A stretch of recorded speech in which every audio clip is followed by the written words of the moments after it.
Phone কইলা সবার লইকা হঙ্গন সন্ধ্যাবেলা ডিউটি গেছিল। হ্যাঁ খাট মারে গেছিল 6:30টার সময়। তারপরে চা খাচ্ছিল ওখানে। হ্যাঁ 4 নম্বর চায় খাইছিল। কে গুলি মারলো? আমি তো জানি না, আমি তো ঘরে ছিল। কারোর সাথে গন্ডগোল ছিল না? ও তো निर्मलाর সঙ্গে থাকতো। निर्मला संग থাকতো। पहले तो बीच में झमेला मेला हुआ उतना गंडगोल ছিল না, उससे गंडगोल नहीं था। এই শুট আউটের ঘটনায় শুধুমাত্র যে তৃণমূলের শ্রমিক সংগঠনের নেতা আহত হয়েছেন তা না, সাধারণ মানুষ ডাক্তার দেখাতে এসেছিলেন পানিহাটি থেকে বেলঘরিয়ায়, সেখানে এই শুট আউটের মাঝে পড়ে তাকে গুলিবিদ্ধ হতে হয়েছে। পানিহাটির বাসিন্দা সন্তু দাস নামে এক যুবক। ক্যান্সারে নেই আর ভয়, NCRI হবে এর জয়। আপনাদের ভরসা নেতাজি সুভাষচন্দ্র বোস ক্যান্সার হসপিটাল। সন্তু দাসের স্ত্রী যিনি আতঙ্কিত গোটা ঘটনা নিয়ে। চা খাচ্ছিলাম নর্মাল, ঠিক আছে, এবার 3টে ছেলে এসেছিল বুলেট গাড়ি নিয়ে অন্য ছেলেদেরকে মারতে, ঠিক আছে, আমরা তো তাদের চিনিও না জানিও না, ঠিক আছে। এবার ছেলেরা পালাতে যাচ্ছিল, পালাতে গিয়ে আমাদের একজনের গায়ে গুলিটা লেগে গেল। কার গায়ে গুলি লেগেছে আপনাদের? আমার একটা বন্ধুর গায়ে গুলি। তার নাম কি? আপনারা কোথা থেকে এসেছিলেন? আমরা 1 নম্বর আধুনিকনগর থেকে এসেছি। যারা এখানে ঘুরতে এসেছিলেন? ডাক্তার দেখাতে এসেছিলাম। আপনি আর কি সন্তু দাস? হ্যাঁ। আপনার হাজবেন্ড? কিসে এসেছেন? চায়ের দোকানে ওই কোনাটাতে। আপনি কোথায় ছিলেন? আমি ওর সাথেই ছিলাম। আপনার সামনেই গুলি করলো? হ্যাঁ, আমার ওকে গুলি করেনি, তাহলে গুলি করতে গেছে অন্য ছেলেকে। ও আমাদের মাঝখান দিয়ে পুরো বেড়াতে গিয়ে ওর গায়ে গুলিটা লেগে গেছে। গুলি করা ছেলেটা আমাদের মাঝখান থেকে বেড়াতে গিয়ে ওর গায়ে পুরো গুলিটা লেগে গেছে। কটা গুলি সামনে ছিলেন? আপনার সামনে কি হলো একটু বলুন। আর এই ঘটনায় শুধুমাত্র যে সাধারণ মানুষ আতঙ্কিত তা নয়, তৃণমূলের কাউন্সিলর, খোদ শাসক দলের কাউন্সিলর, তিনি খুন হয়ে যাওয়ার আশঙ্কা প্রকাশ করছেন। কি বলছেন?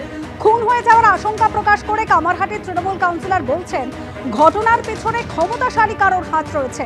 এর আগে আমাদের এক কর্মীকে আগ্নেয়াস্ত্র ঠেকিয়ে হুমকি দেওয়া হয়েছে। কোন গোষ্ঠীর লোক এসব করছে বলতে পারবো না, আমারও ভয় রয়েছে। আগেও বলেছি কোনো লাভ হয়নি, তাই মুখ খুলতে ভয় পাচ্ছি। বিস্ফোরক কামারহাটির তৃণমূল কাউন্সিলর নির্মলা রায়। কারা মদত দিচ্ছে আমি মুখ্যমন্ত্রী ছাড়া অন্য কাউকে কিছু বলতে পারবো না, আমিও খুন হয়ে যেতে পারি, এভাবেই আশঙ্কা প্রকাশ করছেন খোদ তৃণমূলের কাউন্সিলর। বিকাশ সিং চা খাচ্ছিল, যা শুনলাম লোকের কাছে। হঠাৎ 3 জন এসে বাইকে ওকে গুলি করে দিল, তার সঙ্গে আরো একজনে লেগেছে। 1-2টো ছেলে তো আমার বাড়েই, ওর মধ্যে বাইরেও ছেলে আছে। এবার এটা পুলিশ তদন্ত করে দেখবে কারা কারা আছে। আপনার ঘনিষ্ঠ বিকাশ সিং, তার উপর হামলা, এটা কি আপনাকে কোনো বার্তা দেওয়া? হতেই পারে, কেন আমি অনেক হ্যাকল হচ্ছি, আর আমি এখন ওয়ার্ডটাকে নিয়ে ভালোভাবে গুছাতে চাইছি। এটা অনেকে চোখে লাগছে, যেহেতু এখানে 2টো কারখানা আছে, যে সে ঢুকে যাচ্ছে বাইরে থেকে, কেউ খড়দা থেকে, কেউ কামাহাটি থেকে, ওইখানে রাজত্ব করার চেষ্টা করছে, ওইখানকার মানুষকে দমন করার চেষ্টা করছে। ওয়ার্ডটাকে উত্তপ্ত করার জন্য, যেহেতু সামনে ইলেকশন আছে, এগুলো করা হচ্ছে। তাহলে তো আপনাদের দলের লোকই? না, আমার দলের লোক না।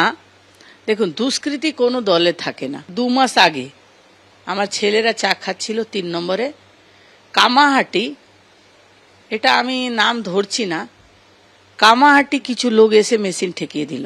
আপনার উপরও হামলার আশঙ্কা করছেন? হ্যাঁ, আমি করছি তো। এই জন্য তো দেখুন, আমার বর থাকে অন্য জায়গা, আমি থাকি ওই জায়গা, তা আমাকে আসা যাওয়া করতে হয়, আমার বাচ্চারা বাইরে পড়ে, তা আমিও ভয় পাচ্ছি। কেন আমাকেও ধমকি দেওয়া হয় যে ঢোলু মতন তোমারও হবে। কারা হুমকি দেয়? যে দেয়, যারা দেয়, আমি এটা বলতে পারছি না। আমি সিএম ছাড়া এটা কাউকে বলতে পারবো না। সিএমকে জানিয়েছেন? সিএমকে জানাইনি, চিঠি মাধ্যমে জানিয়েছি। জানিয়েছেন যে এরকম এরকম লোক আমাদের সঙ্গে এরকম করছে। তখন তো বছর 2 খানিক হয়ে গেছে এটা জানিয়েছি, তারপরে সব ঠান্ডা ছিল, আবার শুরু হয়েছে। আপনি কি আশঙ্কা করছেন আপনার উপর এরকম বিকাশের মতো হামলা হতে পারে? হ্যাঁ, একদম হতে পারে, একদম হতে পারে। এখন ওরা হুমকি দিচ্ছে না, এখন সোজা শুট করছে।